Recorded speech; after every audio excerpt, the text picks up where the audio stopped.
No, it's not just me here, but it's all of Chicago and all of basketball that lost two really, truly great pioneers, great people, and great friends.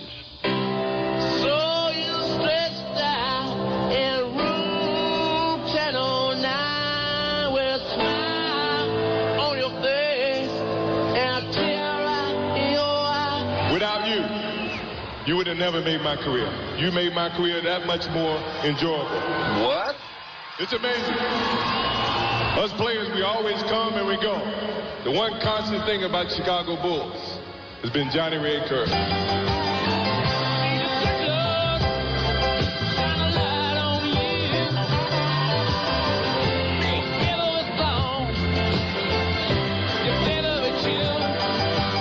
Impact in the community on a number of fans and friends across the nation. I know they're going to be missed. We all don't have an opportunity to say goodbye to Norm Van Lier.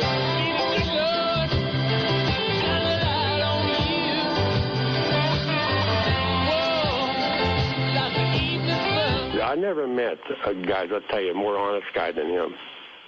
And I know a lot of things he said maybe came off a little bit wrong, and he didn't know anything about political correctness.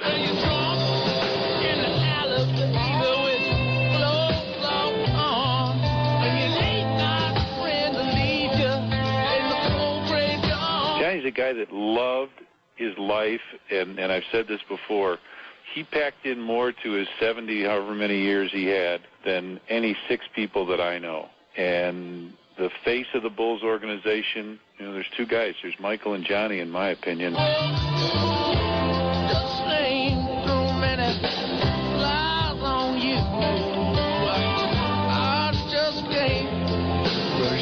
You got to stand up and say, you know what, I was the best person I could possibly be with that human being, or that human being was the best person he could be with me, and that's what you stand on as you grow on this earth.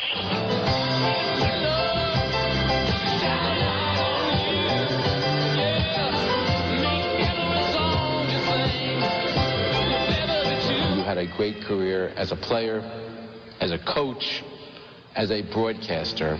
One thing was always the same: your love and respect for the game, and the love and respect that the game has for you.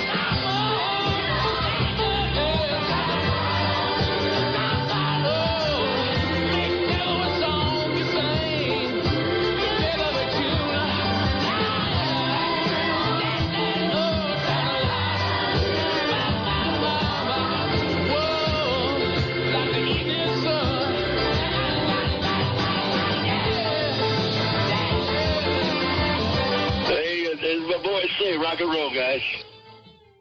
Let me just be serious for a quick second here and just explain to you a perspective. And this is one of these situations where nobody's going to be happy with a certain decision that you make here. And here's...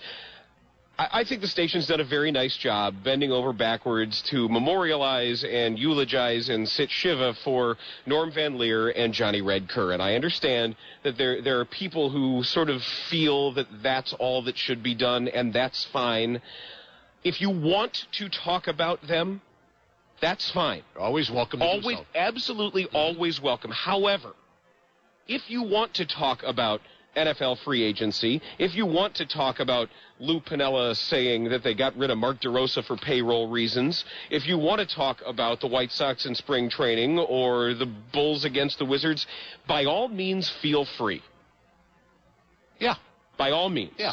Look, like every other day, you're invited. You're absolutely invited, whatever your thoughts are. And if it makes you more comfortable for things to be wall-to-wall deaf, I'm sorry, because I just can't live that way, and I'm not going to steer the show into that. If you want to talk about it, fine. I'm certainly we're here for you, and we can talk about it. But there's a different angle I want to take on this.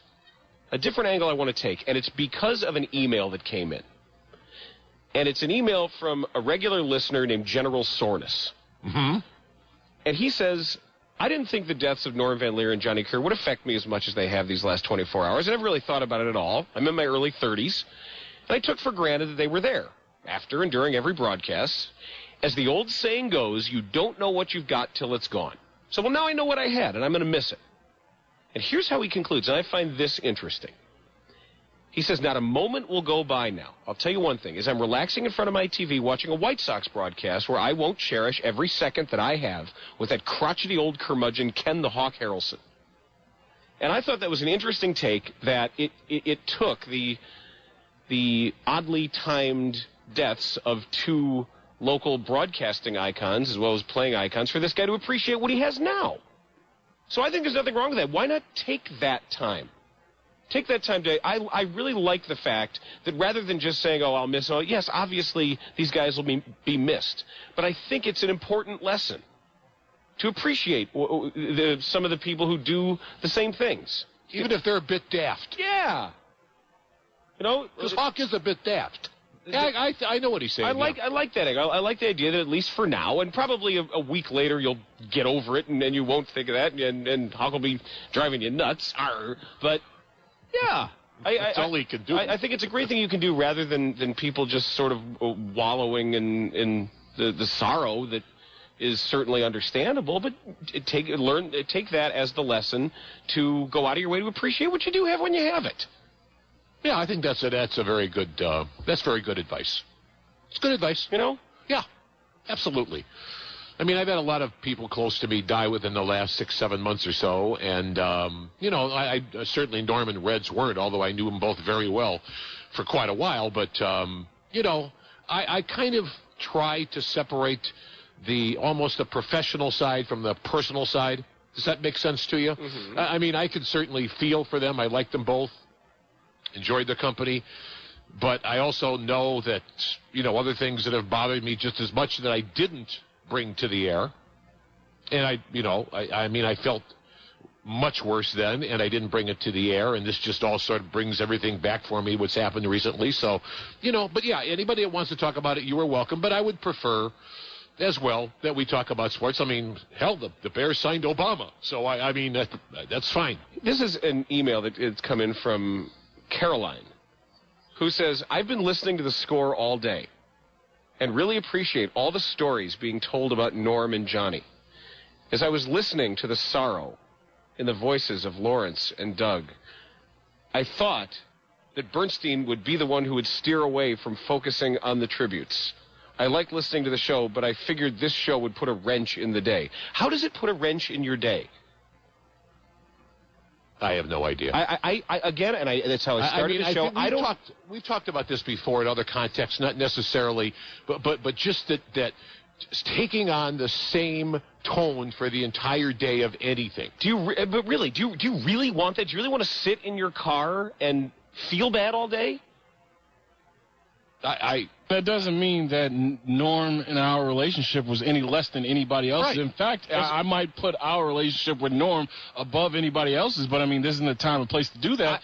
But that fake emotion just to have emotion thing is not cool. I don't want to pretend. I don't want to pretend that this show's here to sit Shiva for a week or be a memorial service. Well, I did that last night for Norm. I thought about Norm last night. Yeah, and I think that... Well, you and I went downstairs and had a drink to Norm right after the show. Yeah, and look, I don't know that anybody at this station had spent as much time with Red Kerr as I did. Right. I don't know who it would be. No, you and I both covered the Bulls as beat guys. Yeah, we spent lots and lots and lots of time together on the road. Whatever. If you want to talk, if you want to call in and talk about that, absolutely welcome. Absolutely. I said that at the beginning. We never said, you know what, we really would prefer not to hear from you. That's not what was said. You're absolutely welcome to join us. I think that, again, you just have to, if you just keep doing the same thing, all we're trying to do is make your day a little bit better. That's all. It's going to come across phony. And by the way, while we're at it, make my day a little bit better. That's all. Indeed. I remember we had this thing called the mustard greens and stuff, and we called it the mustard seed. See, the mustard seed is about that big. Right. You could barely see it.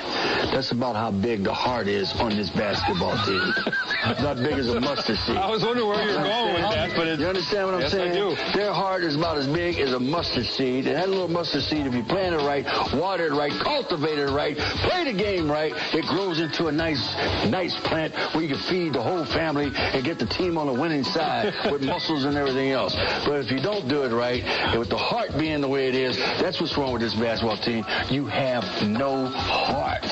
And that's an insult to talk like that to a basketball team that's in here in the hunt, trying to get into the playoffs. Not big as a mustard seed. I think locally, we in the Midwest are doing more watching, especially in Chicago, because our team is doing so lousy. We have changed up to watch some other teams play basketball. That's what's happening here in Chicago. And that Western Division, and then with the rumors with Kobe coming here and everything else that's going on, we're wondering what's going on. I think Chicago is watching more NBA basketball. What local team is doing well in college? Northwestern? Oh, yeah, you know. I mean, really, when you really get down to it, we in the Midwest here are looking at more NBA basketball at this particular time, only because our team is not doing it. But the season started right away. The first time they got their butts kicked by Boston, I say right there, this team's not even trying. That was, the second game of the season? They lost New Jersey, blew 18-point point lead to this team. The team lost control right there. Then the rumors start with Kobe right there. They're not strong enough mentally to do what they have to do, and I have to blame that on the players right there, not coaches at this particular time. So if you can't coach that and run the team and do what's going on, first of all, Chris Duhon, if I'm running the team, he'd have been put on waivers back there at Duke for me. You know what? You give me an answer like that, bye. See you. Maybe I would have waited till we got on the airplane and did it, so I can understand and let everybody else know I mean business about running this team and playing basketball. You're paid to do that. This team has gone shot, and I'm telling you right now, weak mentally to do what you have to do. This is the third, fourth years with some of these guys. I don't buy that excuse. I don't want to hear that excuse. So right now, you got to regroup, and I think Pac's got a hell of a job on his hands to retool this team and get them back in order. Hey, as my boys say, rock and roll, guys. Jason, I think that really was the essence of Norm Van Lier right there. Yes, he had easily offended basketball sensibilities, because I admired those strongly about that. Yep. See, my baseball, I have very few basketball sensibilities. But baseball sensibilities, I do have. I forgot about the Chris Duhon missing the shoot-around for the Duke, North Carolina game. Remember that? Forgot that. No one was PO'd. Yes, he was. Well, and I would love to. And he loved the team. That's people, I think, misconstrued his anger for a lack of love sometimes. He loved the team. That's why he was so angry. That's what made him so mad. And I try to explain that, too. I get mad about the Bulls, too. The Bulls are close to my heart. I love that team.